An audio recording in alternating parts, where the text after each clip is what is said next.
mas eu descobri a possibilidade de fazer uma coisa um pouco mais interessante, manipulando um material aí de primeira mão, né?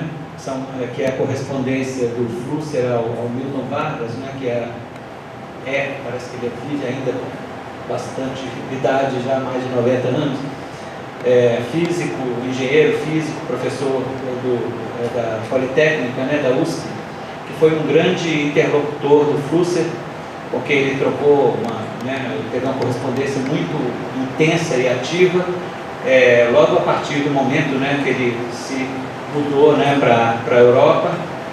E, inclusive, essa carta que eu quero mencionar, que eu chamo ela de microtratados de estética, porque é uma carta que no formato aqui A4 do Word, normal, padronizado, dá umas 4 páginas, mas é de uma riqueza impressionante, né? A respeito de concepção de arte, essa coisa toda. Então, para não demorar muito, eu passo a leitura. Eu tenho também aqui, né, alguns slides para ilustrar o que eu vou dizer e também para algumas citações que são ou muito importantes ou então talvez um pouco maiores, né? Bom, numa carta a Milton Vargas, datada de 4 de novembro de 1972, mais ou menos na mesma época da enquete da revista Fórum, né, que foi mencionada aqui, e o tema é um pouco parecido, como vocês vão ver, né? Foi mencionada pela Virginia hoje.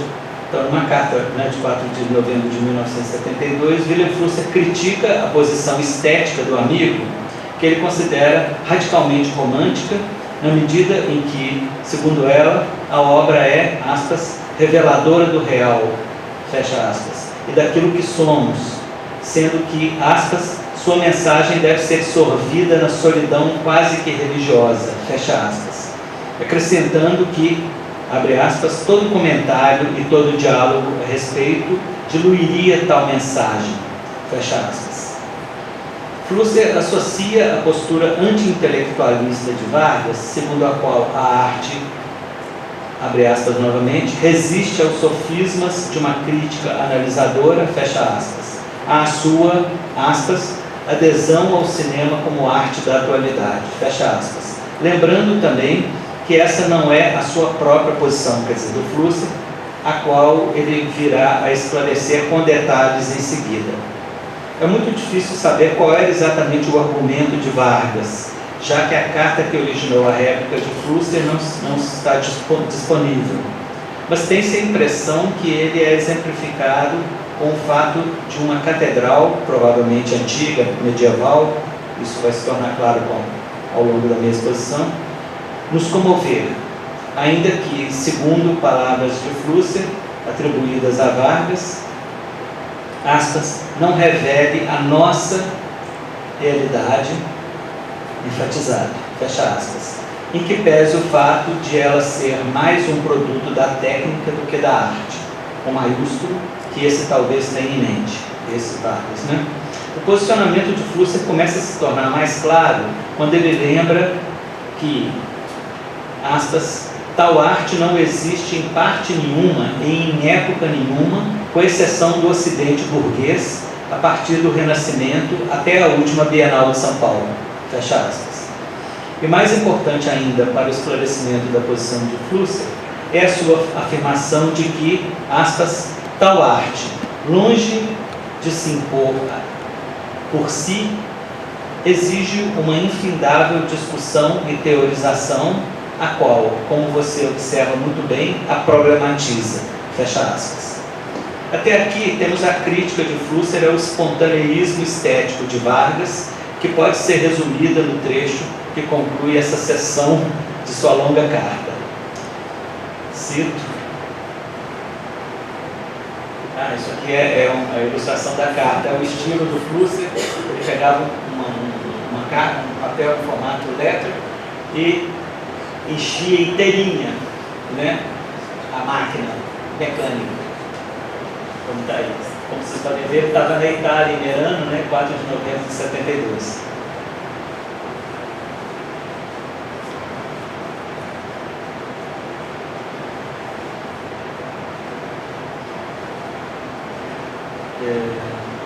Sim, a citação é: portanto, o fenômeno estético não pode ser captado como você quer na passividade fenomenológica de uma ingenuidade artificial, ou pelo menos não o pode ser integralmente.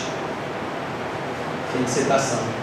Mais do que a plausibilidade dessa crítica a Vargas, que no nosso entender beira a obviedade, é o fato de que ela ensejará a profunda tomada de posição de Flusser, que ele inicialmente resume em 3 premissas. A primeira é: não se pode viver durante muito tempo sem as múltiplas articulações estéticas. A música, savoir par soi, mas o mesmo é verdade quanto às artes plásticas, a poesia, etc. Segunda premissa: tais articulações são indispensáveis porque suas mensagens integram-me no meu contexto social, político, cultural e transhumano, se quiser, nas múltiplas dimensões da realidade. E a terceira: tais articulações me desafiam a comportar-me de determinada maneira. Em outras palavras, a falta de articulação estética no meu ambiente me aliena e tira todo o sentido da minha vida. E isso é negativamente o critério da autenticidade da arte. A arte é o que me integra e o que dá sentido à minha vida.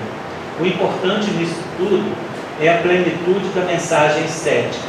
Ela tem dimensões políticas, sociais e religiosas, e não apenas formais. E sem elas não é arte. Flusser acrescenta em seguida que essas 3 premissas não bastam, procurando se distanciar do que ele chama de tese marxista, segundo a qual a arte seria, aspas, objetivação de ideologia subjetiva, fecha aspas, entendida como, aspas, realização de sonhos, fecha aspas, e, aspas, articulação do espírito de um tempo, fecha aspas. Essa articulação do espírito de um tempo, Flusser aproxima do que ele, atribuindo a expressão do Vargas, chama de o grande nós. É de interesse observar que o que Flusser entende aqui por tese marxista diz respeito ao marxismo muitíssimo ortodoxo, retrógrado até mesmo com relação ao posicionamento do próprio Marx, que certamente não dá conta da complexidade do cenário cultural contemporâneo. Quer dizer, esse suposto, né, marxismo do qual o Flusser quer se distanciar. Segundo Flusser, o que faltaria para além das 3 premissas seria compreender a existência de uma aura transhistórica no fenômeno estético, o qual, embora fenômeno social, é não obstante algo que aponta história afora e não apenas em direção ao futuro. Quando eu disse que o marxismo do qual Flusser procurava se distanciar era quase caricaturalmente ortodoxo, eu pensava no fato de que a posição defendida por ele se aproxima muito da de Theodor Adorno na teoria estética, ou seja, um autor neo-marxista, né? Segundo a qual a arte como mônada, ao mesmo tempo, reflete a sociedade, a história, segundo Flusser, e enquanto cerrada, sem janelas, possui o que, para Flusser, é a sua aura transhistórica. Cito: a primeira citação é essa: como um momento de um contexto amplo do espírito de uma época, imbricado com a história e a sociedade, as obras de arte ultrapassam o seu elemento monadológico, sem que tivessem janelas. A interpretação das obras de arte como um processo em si mesmo estético, cristalizado, imanente, aproxima-se do conceito de mônada. Fim de citação. O que é interessante aqui é observar que a mônada ela tem essa característica de, por um lado, não ter janelas, por outro, refletir o universo. Então, o Adorno se apropria da ideia de mônada para falar desse duplo, do que ele chama de duplo caráter da arte, que eu vou esclarecer numa outra citação aqui. De um modo mais explícito, Adorno fala também do que seria um duplo caráter da obra de arte enquanto interagente com o contexto social e, simultaneamente, autônoma, de um modo próximo ao que Flusser determina como portadora de uma aura transhistórica. O duplo caráter da arte, o da autonomia e fé social, se externa sempre novamente em firmes dependência e conflitos de ambas as esferas. Fim de citação. Essa ideia de que o fato de autonomia e heteronomia da arte para o Adorno serem como que os dois lados de uma mesma moeda, as duas faces de uma mesma moeda, implica sempre numa espécie de conflito. Feitas essas observações, retornemos à carta de Flusser, na qual, comentando a premissa 1, ele afirma que, aspas, pode haver miséria estética, tanto quanto miséria econômica, política e social, fecha aspas. Enfatizando que, de fato, esse tipo de miséria tem ocorrido amplamente, aspas, a despeito da difusão colossal de fenômenos estéticos pelos canais de comunicação atuais. Fecha aspas. No momento ulterior de sua elaboração teórica, estou pensando principalmente a partir da obra Pós-História, 20 instantâneos e o modo de usar, se lhe tornará claro que tais canais, ambos canais de comunicação, como ele diz, tais canais, na verdade, têm mesmo sido os principais responsáveis pela miséria estética que presenciamos, o que já se prenuncia, como veremos a seguir, num trecho posterior dessa mesma carta. Da premissa 2, Flusser conclui que, aspas, a função da arte é a desalienação e, com efeito, a alienação atual tem por uma causa a falta da verdadeira arte. Fecha aspas. Esse fato certamente repercute a miséria estética depreendida da premissa 1 e prenuncia o que é proposto na premissa 3, a saber, aspas, que a atitude passiva de consumo perante a arte é sintoma da incomunicação entre artista e sociedade, muito facilmente observável na situação presente. Como contraponto a essa situação, Flusser retoma o exemplo das catedrais, incluindo nele também os templos gregos, as máscaras Ibo, as lâmpadas Esquimó, como casos em que não havia miséria estética. Havia, na verdade, comunicação entre artista e sociedade na forma de estilo, enquanto modo de penetração da arte no ambiente social. Segundo Flusser, aspas, isso integrava a sociedade na sua realidade, e essa se comportava em sintonia com as mensagens estéticas que recebia. Fecha aspas. Para Flusser, a situação atual se explica pelo que ele denomina, aspas, a perda de unidade de fé e de cosmovisão, fecha aspas, ocorrida no Renascimento, a partir da qual a cultura se dividiu em científica e humanística, tendo sido a Revolução Industrial à qual se contrapuseram os românticos e da qual, segundo Flusser, eles eram também filhos, um aprofundamento desse mesmo processo. Segundo ele, há, no entanto, causas menos remotas e bem mais imediatas da situação em que nos encontramos. A mais importante delas seria a falta de uma arte autêntica na atualidade, aspas, porque as elites estão amputadas da sua base social, fecha aspas, significando isso uma forma de alienação da realidade num sentido muito específico na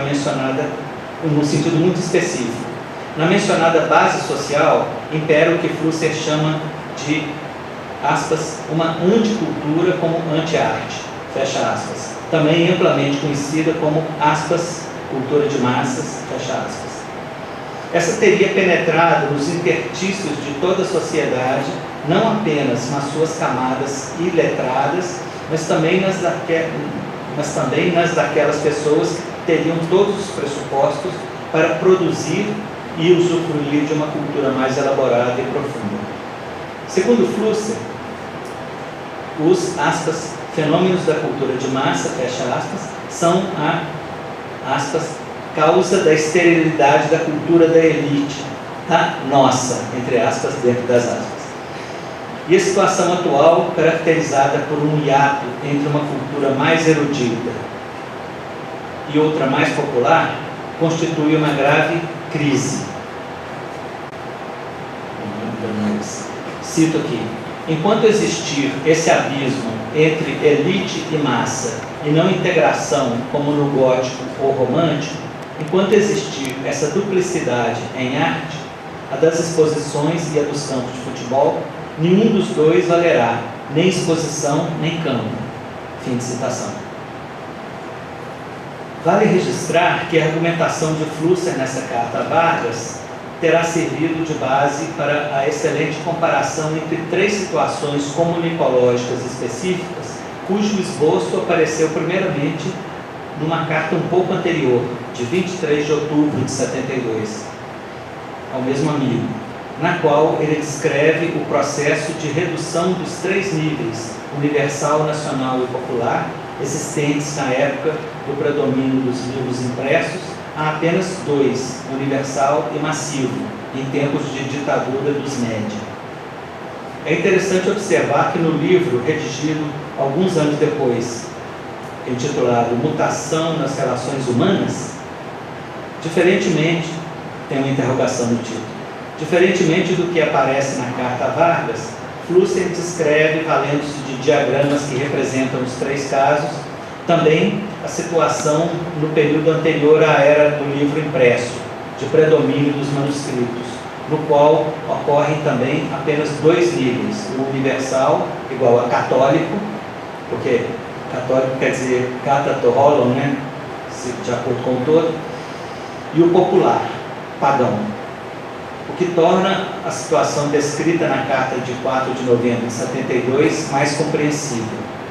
Isso porque Flusser assinala que, como mostram os diagramas, mesmo ostentando também apenas dois níveis, a situação do período dos manuscritos, eu vou mostrar o diagrama aqui, mesmo ostentando apenas dois níveis, a situação do período dos manuscritos, que coincide com o dos templos gregos e das catedrais, dados como exemplo, se difere da comunicação massiva, dominada por tecnoimagens, pelo fato de que, na situação do tempo dos manuscritos, Idade Média, por exemplo, havia reciprocidade entre os dois níveis, entre o universal e o da massa, né? Enquanto na atual, as setas apontam apenas em direção ao nível da massa, partindo do universal, o que indica a perda, no presente, de uma interação recíproca entre os dois níveis, a qual ocorria no passado. Então, o que a gente vê, né, quer dizer, a situação mais antiga, quer dizer, que se concretizou provavelmente durante a Idade Média, a situação dos manuscritos, né, o caso B aqui, você tinha o nível universal e o nível do povo, mas havendo uma espécie de interação entre esses dois níveis, né? Depois, superada essa era dos manuscritos, quando você adentra aí a galáxia de Gutenberg, né, os livros impressos, então a situação se complexifica, porque entre o nível universal e o nível do povo, existe agora um nível nacional, mas existe um sistema de interação entre todos os níveis e de interação recíproca, né? A miséria estética a qual você se refere tem a ver com o caso C aqui, que é o predomínio das tecnoimagens, ou seja, da comunicação massiva, que, como no caso da situação dos manuscritos, existem apenas dois níveis, o universal e o da massa, mas não há reciprocidade, né? Essa é aquela situação que na pós-história o Flusser descreve como a dos discursos anfiteatrais, né? Bom, então seguindo aqui, a parte final da carta de 4 de novembro de 72 é dedicada a uma reflexão sobre o que poderia ser feito para superar essa situação. E a proposta de Flusser seria, aspas, forjar um novo senso do real, um novo sentido da vida, manipulando canais de comunicação de massa.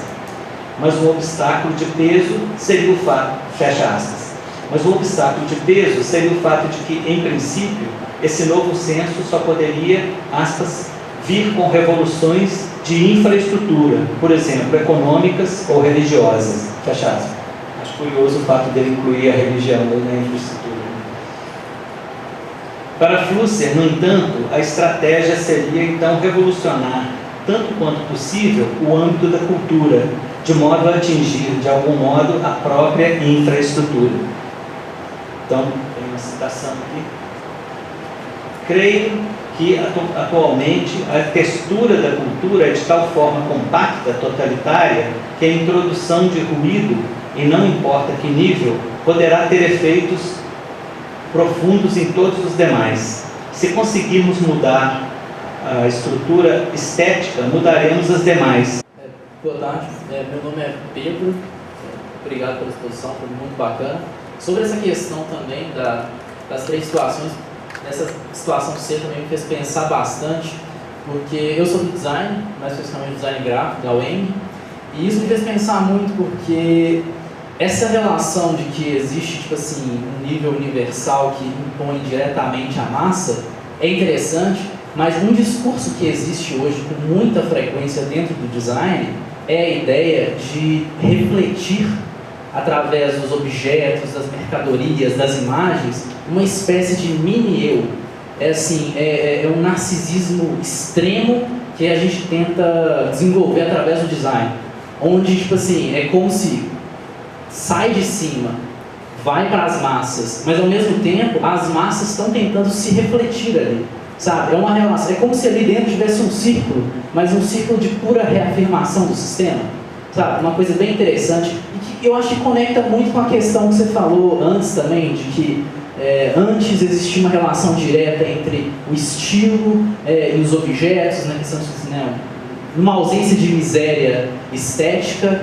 E o design entra mais uma vez aí também, que é um tema que o Ralph Foster desenvolveu, que eu achei muito legal, que é a ideia que o Art Nouveau, ele tentou introduzir, né, todo tipo de estilização, permeando a subjetividade do indivíduo, etc., na vida, em todos os objetos, né? Eles falavam que era da arquitetura ao prego, né? E isso é muito presente nessa mesma questão, assim, né? Essa coisa das tecnoimagens e dos objetos que refletem os próprios indivíduos, é mais uma vez a gente tentando permear a vida com arte, só que a diferença é que o Art Nouveau era anti-industrial, né? Agora nós estamos refletindo a mesma mentalidade, né, assim, das mercadorias, do sistema produtor de mercadorias, incansavelmente, né? E outra questão também que eu acho muito interessante é que as próprias marcas, as próprias empresas se preocupam com isso, né? Hoje em dia não é o produto que importa é a mensagem que a empresa passa, porque o cliente tem que se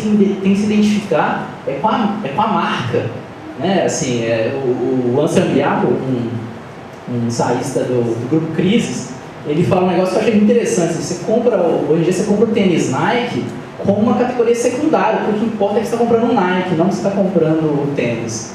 É só um comentário mesmo, que eu acho que isso fez pensar bastante sobre esse assunto. Obrigado.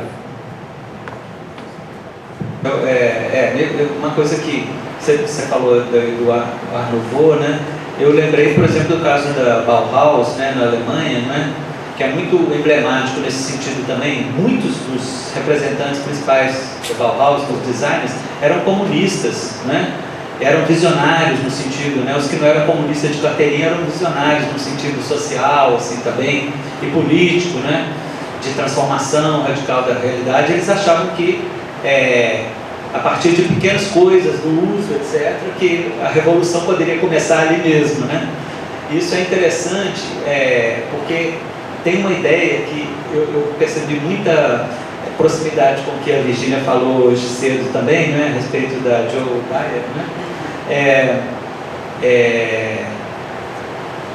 Que o Flusser está falando aqui é que se você começar a mexer na estrutura da criação e da reprodução, da difusão da arte, de repente você pode estar mexendo, você tem a chance de estar mexendo em tudo, né? Ele fala, quer dizer, é interessante que ele fala, quer dizer, a estrutura hoje é tão compacta, tão totalitária, que se você mexer numa parte, de repente o resto começa a estremecer também, né? E eu achei essa ideia muito interessante e, por coincidência, eu estava vendo outro dia uma entrevista com um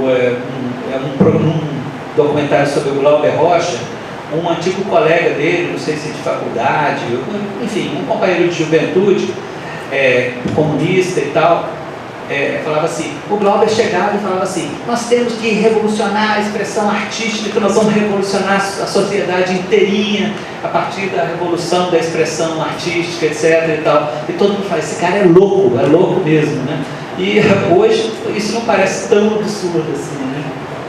E é interessante que na mesma época, isso teria acontecido por volta de 1970 também. Essa carta do Flusser é de 72, né? Então tem uma coisa assim, né? Quer dizer, você mexe na... Por isso que eu acho que, aliás, está acontecendo uma coisa muito interessante nesse movimento todo que a gente está vendo de resistência ao golpe e tal, né? Que a área da cultura foi a primeira que se levantou, muito ativa, ocuparam a Funarte aqui pertinho durante semanas, né? No movimento dentro da universidade, a Belas Artes, tanto os discentes como os docentes da Belas Artes, os artistas, criadores, etc., foram os primeiros a se levantar e estão com uma posição super aguerrida também. Eu acho que existem alguns sinais assim, sintomáticos nesse sentido. Eu queria também falar, né? Sabe,